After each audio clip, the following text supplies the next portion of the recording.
काल महाविकास आघाडी आणि विरोधी पक्षांनी निवडणूक आयोगाच्या विरोधात मोर्चा काढला, काय म्हणणार?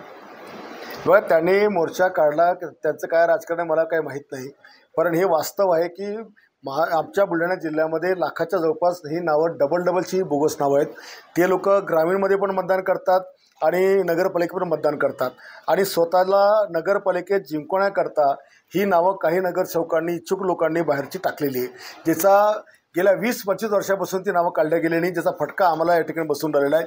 अनेक चांगले लोक काम करत असतात, पण बाहेरची नावं पडल्यामुळे ते जिंकू शकत नाही आणि म्हणून ती नावं काढली पाहिजे.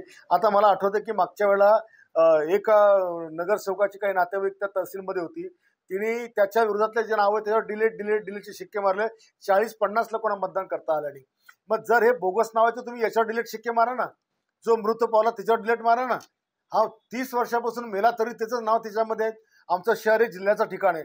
दरवर्षी इकडे शेकडो अधिकारी येतात, शेकडो अधिकारी निघून जातात.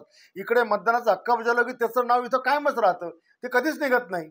मतदार आधी फुगेल दिसतील, राहायला कोणीच दिसत नाही आणि त्याच्यामुळे मतदाराची वार्डाची प्रभागाची संख्या वाढलेली दिसते, पण मतदार काय दिसत नाही. 22 आणि 30-23% आमच्याकडे मतदान होतं. हे याच्यानंतर निवडणूक आयोगाला जशी लाज वाटली पाहिजे की इथं 22% मतदान काय होतं, इथं समजायला पाहिजे.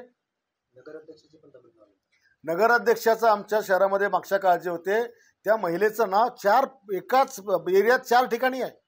एका नगरसेवकाच्या परिवाराचं नाव, पूर्ण घराचं नाव हे 3 ठिकाणी आहे.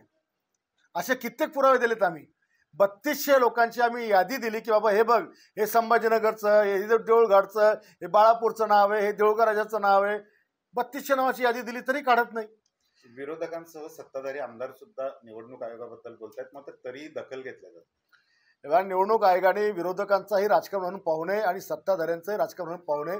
निवडणूक आयोगाने आपल्या कार्यकक्षेत काम केलं पाहिजे आणि का अशा प्रकारची तरतूद आपल्यामध्ये नाही की नाव आपण काढू शकत नाही, म्हणून तशी तरतूद केली पाहिजे.